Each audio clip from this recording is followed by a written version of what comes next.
Abram suas Bíblias em 2 Tessalonicenses, capítulo 1, versículo 11 e o 12. Que diz assim o texto da palavra de Deus. Conscientes disso, oramos constantemente por vocês, para que o nosso Deus os faça dignos da vocação e com poder, falem assim, dignos da vocação e com poder, falem. Duas coisas importantes que vocês devem prestar atenção. Que o Senhor nos faça dignos da vocação. Vocação quer dizer chamado.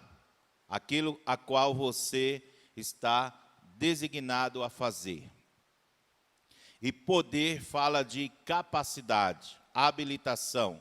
Deus te chamou para um propósito e Ele te capacita. Amém? Para que você cumpra este propósito. Falem assim comigo. Deus me chamou para um propósito e Ele me capacita. Amém. Continuando. Cumpra todo bom propósito e toda obra que procede da fé. Por quê? A obra que procede da fé. Todas as pessoas fazem boas obras quando têm um coração bom, mas nem todas as boas obras são obras que procedem da fé. Você vê pessoas ímpias, pecadoras, pessoas que não têm temor de Deus, algumas nem sequer acreditam em Deus e fazem boas obras. Mas para Deus só é válido as obras que procedem da fé. Amém? Pastor, e aquelas obras que quando eu era pecador e eu fiz de boa vontade, com amor, eu era sincero, essas obras contam? Se você aceitou a Jesus e agora é salvo, essas obras são adicionadas à sua vida cristã e as recompensas no futuro. Amém? Mas as obras que são feitas por pecadores que não temem a Deus, que não fazem pela fé, a Bíblia chama isso de obras mortas. Lá em Hebreus fala que essas obras são mortas. Ajudou sim alguém, serviu para este mundo, Deus os recompensou segundo as suas obras aqui em vida, mesmo ele sendo uma pessoa não salva, mas, no entanto, essas obras não serão obras contabilizadas para a eternidade, porque a salvação não está na vida dele. Amém? Então, as obras que você fez, e essas obras você não era salvo ainda, elas agora são contabilizadas pela tua vida em Cristo Jesus. Amém? Mas tem que ser obras pela fé.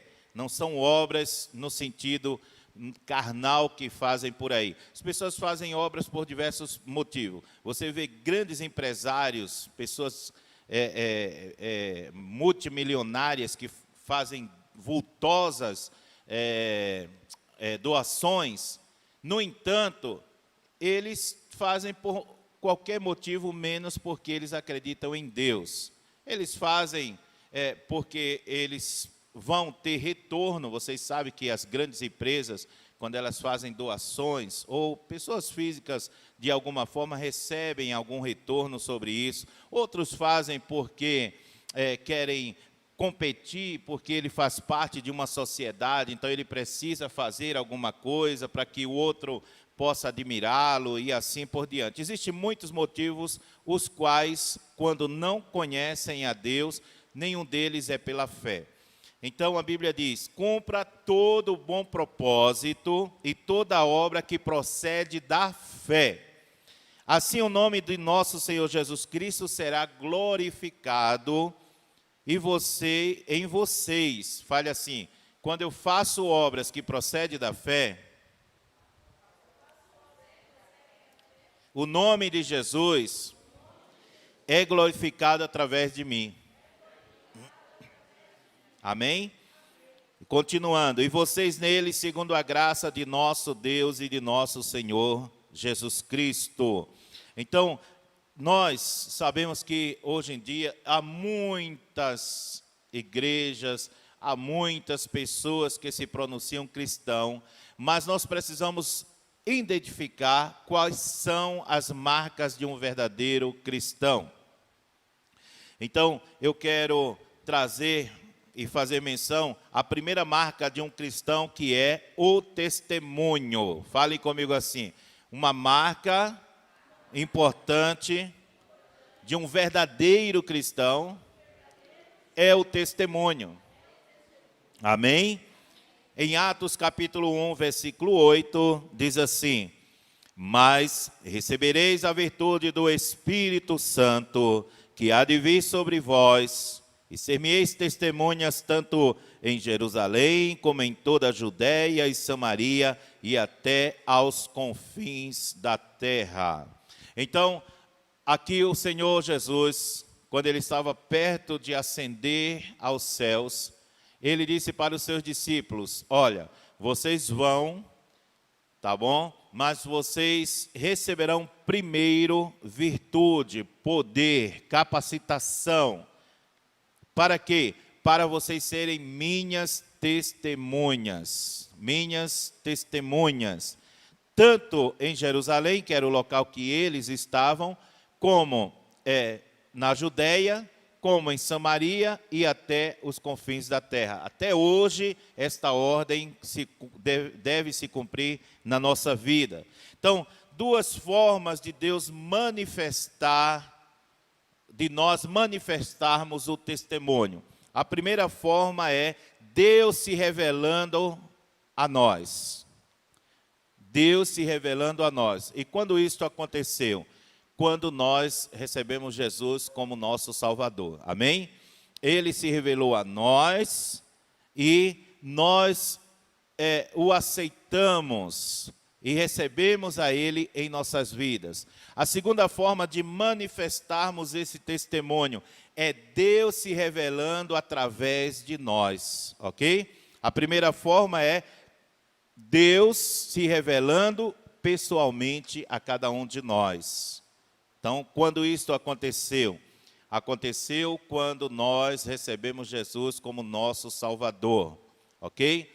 E a segunda forma de dar testemunho é Deus se revelando através de nós. Ele se revela usando o meu corpo, usando as minhas palavras, usando a minha vida em testemunho que glorifique a Ele. Muito bem. Em 2 Tessalonicenses capítulo 2, versículo 14, diz assim: para que o nosso evangelho vos chamou para alcançardes a glória do nosso Senhor Jesus Cristo. Amém? Então, nós fomos chamados e este evangelho foi a forma que nos alcançou para que nós possamos alcançar a glória que vem de Jesus Cristo. A segunda marca de um cristão é a santidade. Fale comigo assim: santidade. Por que santidade? A Bíblia diz assim: segui a paz e a santificação, sem a qual ninguém verá o Senhor. Amém? Santificação é uma palavra que tem um sentido de separar o sagrado, separar para Deus. Amém? Então, nós fomos chamados para ser santos. O termo hebraico para santo provavelmente partiu de um conceito primitivo de separação ou remoção do sagrado e do profano. Tudo aquilo que você separa para Deus e que esteja em conformidade com a vontade dele, é santo. E foi isso que Deus nos fez. Ele nos chamou, ele nos capacitou e ele nos separou. Nós não podemos andar e viver iguais às pessoas que ainda não conhecem a Deus. Isso não é para que você se sinta orgulhoso ou melhor do que ninguém. Apenas para que você saiba que Deus não tolera o pecado. Então Ele nos chamou e nos separou para sermos santos. Qual é a fonte da santidade? Levítico capítulo 11, versículo 44, diz assim. Levítico 11, versículo 44.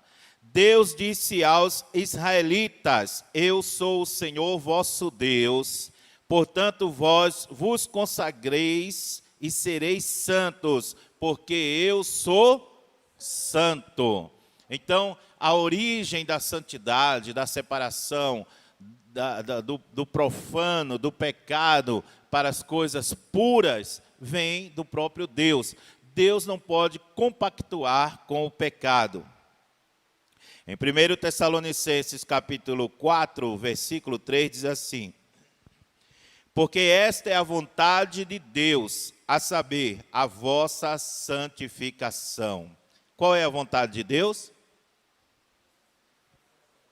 A nossa santificação. Em Romanos capítulo 15, versículo 16, diz assim: que seja ministro de Jesus Cristo para os gentios, ministrando o evangelho de Deus, para que seja agradável a oferta dos gentios, santificada pelo Espírito Santo. Então, é o Espírito Santo que nos santifica, que nos torna puro. E o elemento que nos faz isso é o sangue de Jesus. A Bíblia diz: aquele que diz que não peca é mentiroso e nele não está a verdade. Porém, se confessardes os vossos pecados, ele é fiel e justo para vos purificar. Então, o Espírito Santo é o agente que aplica o sangue de Jesus em nossas vidas, nos tornando purificado. Amém? A terceira marca de um cristão é o poder. Jesus não só nos tirou da condição de pecado, como Ele também nos deu poder para vencer 3 inimigos principais do ser humano. 3 inimigos que separam o homem de Deus. Primeiro, o pecado. Em Romanos capítulo 6, versículo 14, diz assim: porque o pecado não terá domínio sobre vós, pois não estáis debaixo da lei, mas debaixo da graça. Repita comigo assim: o pecado não terá domínio sobre a minha vida. Amém?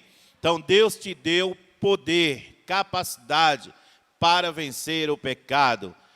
Aquela pessoa que muitas vezes pensa que Deus não está ali vendo o seu pecado, aquela coisa escondida, que muitos, o pastor não está vendo, fulano não está vendo, minha esposa, meu esposo não está vendo, né? Meu pai não está vendo. Deus está atento a isso. A Bíblia diz que os olhos do Senhor estão sobre toda a terra. Amém? Então, conscientize-se que você tem poder para vencer este pecado. Não alimente-o, né? Eu trouxe, eu não sei se foi a semana passada ou retrasada, sobre pecado de estimação. Eu expliquei sobre isso. Pessoas que ficam acariciando o pecado, vivendo como se o pecado fosse um bichinho de estimação. Não faça isso, porque a Bíblia diz que o salário do pecado é a morte. Amém? Mas o dom gratuito de Deus é a salvação. Então, não viva acariciando o pecado, odeie o pecado. O crente pode odiar, pastor? Pode. O crente pode odiar o diabo, o crente pode odiar o pecado, amém? Então, o segundo inimigo que nós temos que resistir e temos poder para vencer é o diabo. O primeiro eu falei que é o pecado, o segundo é o diabo. Em Tiago, capítulo 4, versículo 7, diz assim: sujeitai-vos, pois, a Deus, resisti ao diabo e ele fugirá de vós. Sujeitai-vos, pois, a Deus. Muitas pessoas arrogantemente dizem assim: eu resisto ao diabo. Mas você só vai ter poder de resistir ao diabo se você antes se sujeitar a Deus.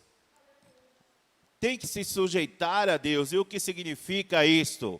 Significa conhecer a sua vontade, sacrificar os nossos impulsos para o pecado, viver uma vida de santidade, amém? Tudo aquilo que nós reconhecemos que nos afasta de Deus, nós abandonamos e então temos poder para vencer o inimigo. Então, há muitas pessoas por aí brincando com isso. Eu piso na cabeça dele, eu faço e acontece, mas em contrapartida, vivendo uma vida de pecado, vivendo uma vida que não agrada a Deus. E aí o diabo começa a cirandar na vida dele e ele não sabe o porquê disso. Porque só podemos vencê-lo se estivermos sujeitos a Deus. Sujeitai-vos, pois, a Deus, resisti ao diabo e ele fugirá de vós. O terceiro inimigo que nós recebemos capacidade, poder para vencer é o mundo. 1 João, capítulo 4, versículo 4.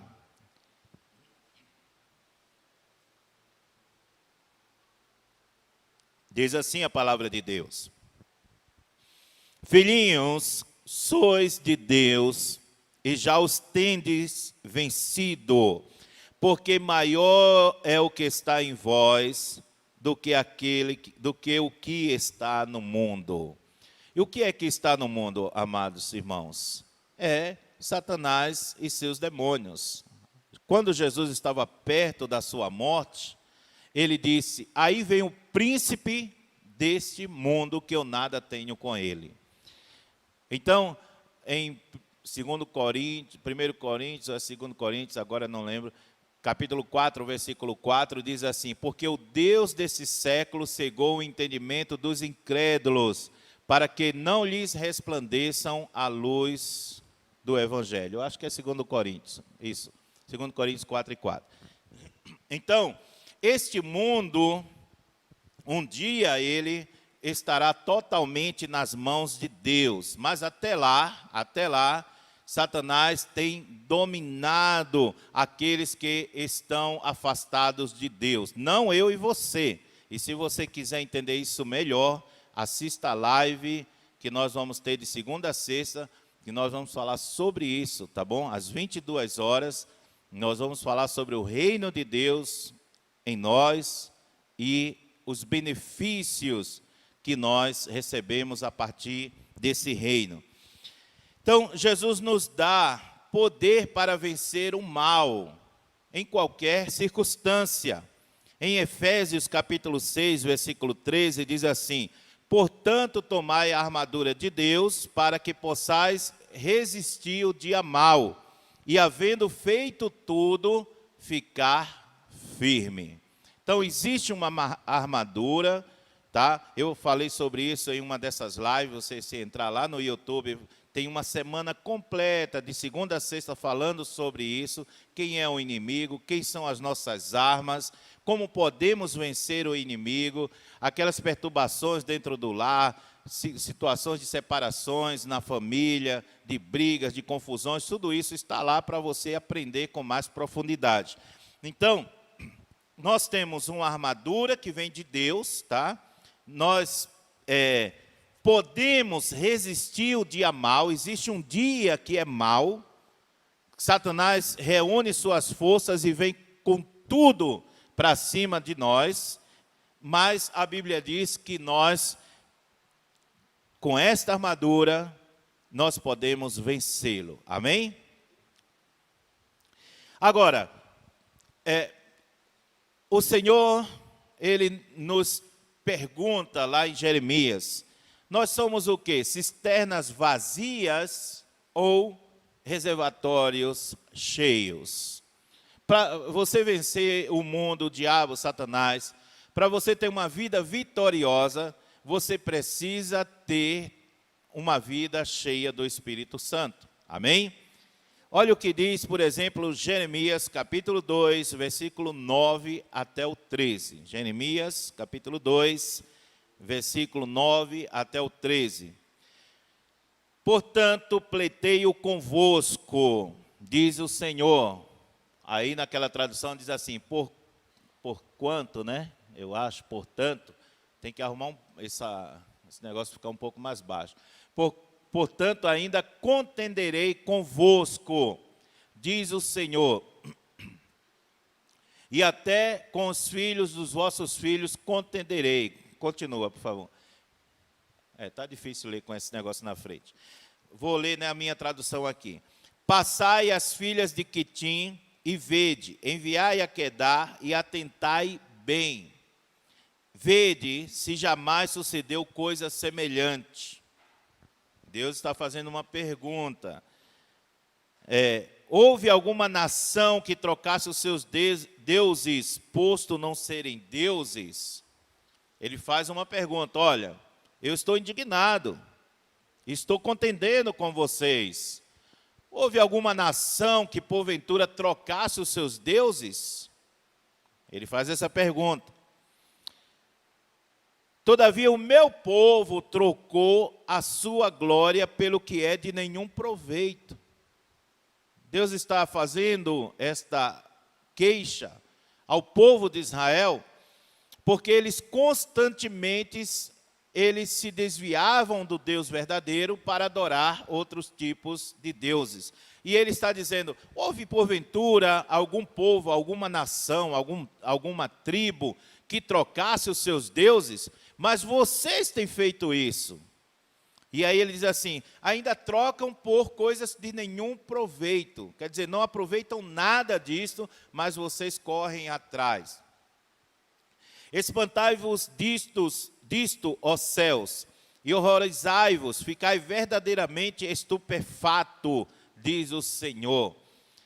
Ele está dizendo assim, olha, anjos, seres celestiais, todos que habitam nas regiões celestiais, fiquem admirados, porque nenhuma nação troca os seus deuses que são falsos, mas o meu povo, que tem um Deus verdadeiro, eles vivem trocando para outros deuses que não traz nenhum proveito.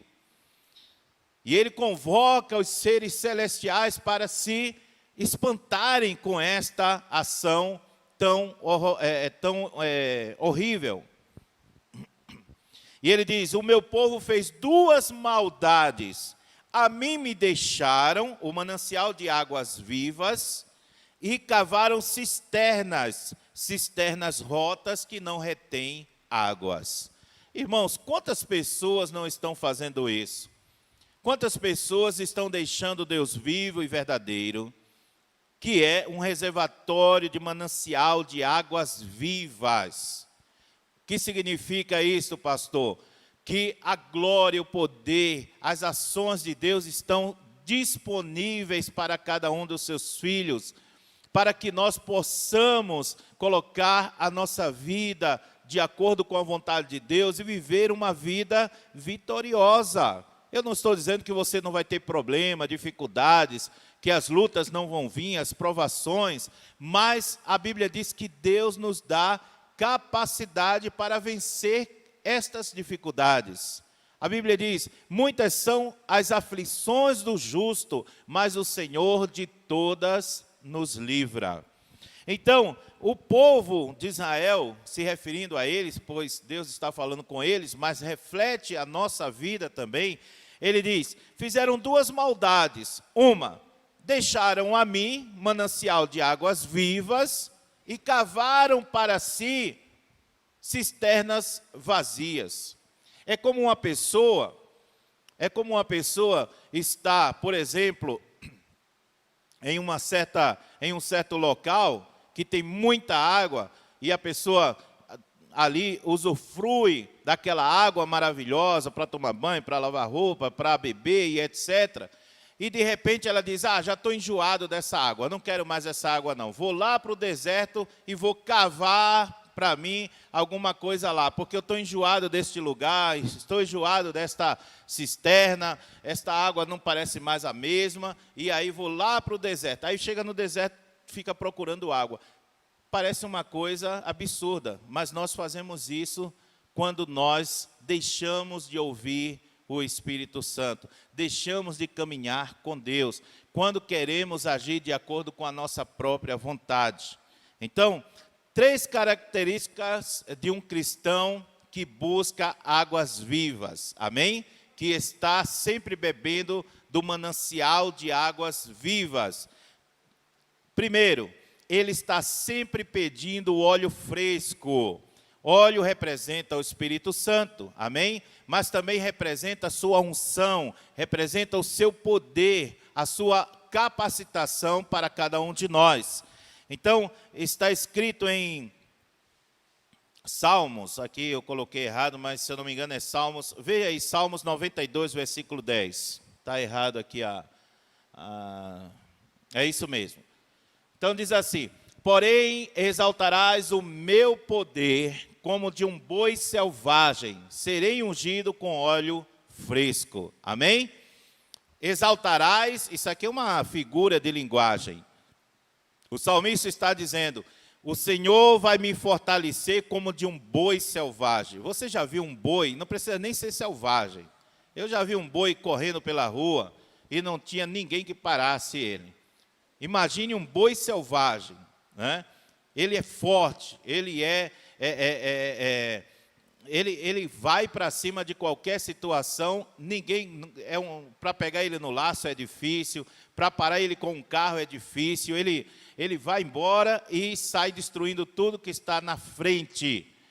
Isso eu vi de um boi de um boi assim, um touro criado na cidade. Imagine um boi selvagem. Então ele está dizendo, isso é uma figura de linguagem, o salmista está dizendo: exalta o meu poder, me dá força, capacidade, eleva o meu poder, a minha capacidade, como de um animal selvagem e poderoso.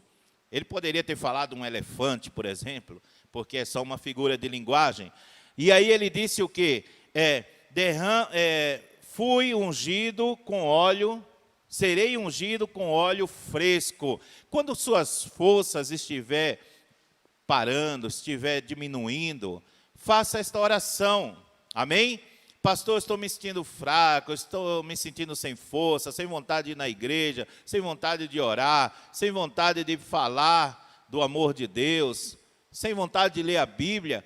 Faça esta oração, grave este versículo aqui e fale com o Senhor: Senhor, eu preciso do óleo fresco e da força de um boi selvagem. Eu preciso da tua força, eu preciso da tua capacidade, me renova. Quando você fala isso com um coração contrito e verdadeiro, o Senhor renova as tuas forças. Amém? Segunda característica, Colossenses capítulo 3, versículo 16, diz assim: a palavra de Cristo habite em vós abundantemente, em toda sabedoria, ensinando-vos uns aos outros, ensinando-vos e admoestando-vos uns aos outros com salmos, hinos, cânticos espirituais, cantando ao Senhor com graça em vosso coração. A palavra de Cristo habite em vós como? Abundantemente. Amém, irmãos? Você precisa se alimentar da palavra de Deus. Você precisa ler a Bíblia. Você precisa conhecer a vontade de Deus. Ah, pastor, mas eu não sei ler. Hoje tem áudio, hoje tem vídeo na internet, né? Tem tantas pessoas recitando a Bíblia completa. Então não existe desculpa. Quanto mais você ler, quanto mais você conhecer, mais... Existe uma estatística aí recente, citada até pelo Silas Malafaia, e eu coloquei lá no meu Face, que uma pessoa que lê, foi feito essa pesquisa assim com várias pessoas de vários países. Uma pessoa que lê a Bíblia 4 vezes por semana, olha, a relação de benefícios que ela tem é muito grande, no sentido emocional, material, enfim, em todas as áreas da sua vida, menos problemas de enfermidade, menos problemas relacional com as pessoas. essa estatística foi feita recentemente, não lembro a data, mas mostrando que pessoas que liam a Bíblia uma vez por mês, duas vezes, e etc., até chegar em uma que lia 4 vezes por semana. Os benefícios são muito grandes. Então, se você tem preguiça de ler a Bíblia, pastor, quando eu vou ler, dá sono, isso é o diabo, irmãos. Já parou para pensar nisso? Isso é o diabo.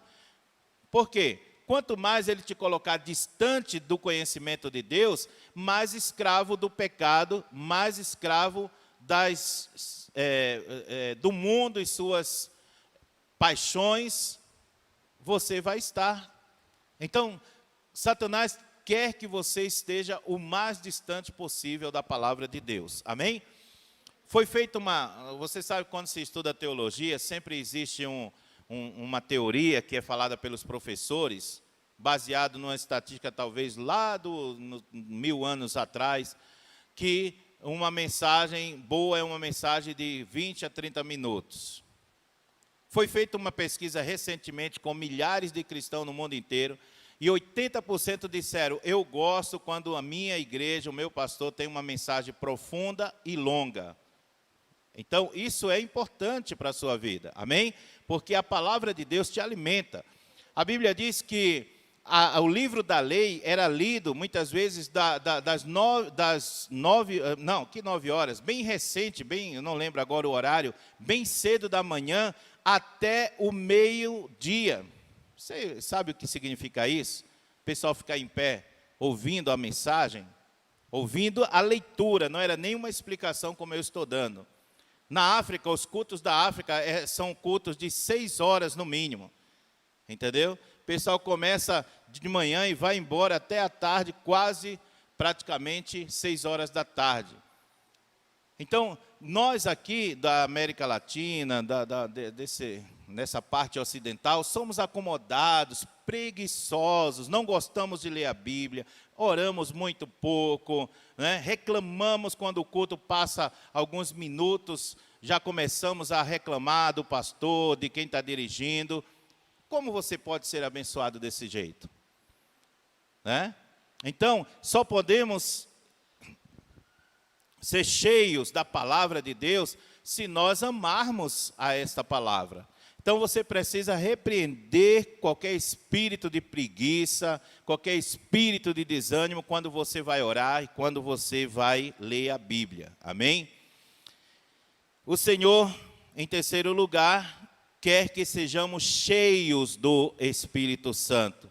Olha o que diz Romanos capítulo 12, versículo 11. Não sejais vagarosos no cuidado. É o que eu estou falando, vagarosos, lento, não gosta de ler, não gosta de orar, vai para a igreja com má vontade, né? Como se as coisas de Deus fossem feitas de qualquer jeito. Ele está dizendo, não sejam vagarosos no cuidado, mas sede fervorosos no espírito, fervorosos, animados, né? Glória a Deus, vai ter culto hoje. O salmista disse assim, mais vale estar na casa do Senhor do que 1000 em qualquer outro lugar. Olha o fervor do salmista. Ele disse, o versículo veio e saiu agora. Perfeito, esse mesmo. Alegrei-me quando me disseram, vamos à casa do Senhor. Alegrei-me. Alguém falou para o salmista, né? Salmista, eu estou indo para a casa do Senhor. Sério? Opa, eu quero ir também, eu vou também. Ele se alegrou porque ele era fervoroso. Amém, irmãos? E tem pessoas que têm um ânimo, fraco para fazer as coisas de Deus. Por isso que aqui está dizendo assim, em Efésios capítulo 5, versículo 17 e 18. Não sejais insensatos. Essa palavra insensato quer dizer tolo. Na verdade, ele está dizendo, não sejais tolo, mas entendei qual seja a vontade do Senhor. Não sejais tolo. Essa palavra tolo, insensato, é a mesma de sem juízo. Não sejais sem juízo. Uma pessoa que não tem fervor com as coisas de Deus é uma pessoa tola, nem presta atenção a ela, porque ela é tola. ela não sabe exaltar e glorificar o nome do Senhor, ela não tem fervor com as coisas de Deus. É sem juízo, é tola. Deixa ela falando sozinha. Mas você se alegre quando for convidado a ir na casa do Senhor. Seja cheio do Espírito Santo, pelo que não sejais insensato, mas entendei. Eu vou falar sobre isso segunda-feira, sobre entender as coisas do reino. Amém? Entendei qual seja a vontade do Senhor. E não vos embriagueis com o vinho em que há devassidão, mas enchei-vos do Espírito. Muitas pessoas não se embriagam de vinho, bebida, mas se embriagam do vinho deste mundo, com o pecado, com as danças, né, com as modinhas, com aquilo que se oferece na televisão, nas novelas e tantas outras coisas. A pessoa fica embriagado. Por exemplo, ela não tem nenhum problema de ficar 2, 3, 4 horas assistindo o Faustão, assistindo, nem sei se eles estão mais fazendo programa, porque eu nem assistindo o Luciano Huck, assistindo esses outros aí, né? Marcos Mion, é isso? Né? Faz mais de 10 anos que eu não assisto televisão, então só lembro mais ou menos do nome deles. Então, tem pessoas que ficam 3, 4 horas rindo no Ratinho, né? Aquele outro lá que o Siqueira Júnior, né? Fica rindo, né? Um monte de besteira ali, falando um monte de bobagem, e a pessoa fica 3, 4 horas. Quando ela vem à casa do Senhor, ela já fica com o pensamento de ir embora, reclamando porque está passando do horário. Como você pode ser abençoado? Como pode ser abençoado desta forma? Tem mais prazer com as porcarias do vinho deste mundo do que com as coisas de Deus. Então não tem como ser abençoado. E às vezes a gente ora pela pessoa já sabendo que a oração não vai resolver nada. Sabe por quê? Porque Deus não abençoa pessoas que são indispostas para as coisas dele, para as coisas do reino. Deus abençoa aqueles que se predispõem, que são fervorosos, que querem buscá-lo mais. Buscar-me-eis e me achareis, quando me buscardes de todo o coração. Você acha que o Espírito Santo não fica triste de ver a pessoa ficar 4 horas assistindo porcaria na televisão, A Fazenda, Big Brother, Siqueira Júnior, não sei o quê, rindo, satisfazendo-se com essas coisas, mas não tem coragem de ficar 1 hora, 40 minutos ouvindo a palavra de Deus? E aí a pessoa não tem como ser abençoado mesmo. Tem uma vida vazia, uma vida de problemas familiares. Quando não é isso, é financeiro, ou uma vida de ansiedade, que leva ela à depressão, que leva ela a outros tipos de problema. E ela nunca experimenta o mover de Deus, ela nunca experimenta a cura, o milagre, né, a alegria, a verdadeira paz de espírito. Ela está sempre cheia de problemas, porque não busca ao Senhor de todo o coração. Amém? Quando você é cheio do Espírito Santo, para concluir, você tem prazer em pregar o Evangelho. Você tem poder para expelir os demônios daqueles que estão oprimidos. Você tem o prazer e a alegria e a capacidade de orar em línguas estranhas, que é a tua linguagem, ou a linguagem de Deus com você. Deus te ajuda a escapar dos perigos. Amém? A Bíblia promete isso. E também te dá capacidade para você orar pelas pessoas e Jesus curá-las. Ok? Então, esta é as marcas de um verdadeiro cristão. Todas essas mensagens ficam ali no canal, né, do YouTube da Shalom, que você acesse, assista novamente, amém? Porque quanto mais você se alimenta da palavra de Deus, mais graça, mais paz, mais santificação, mais poder, amém? Mais qualidade na sua vida, em todas as áreas, você passa a ter. E aí, você vai verdadeiramente testemunhar daquilo que Jesus fez, ou faz, ou ainda fará na sua vida. Amém?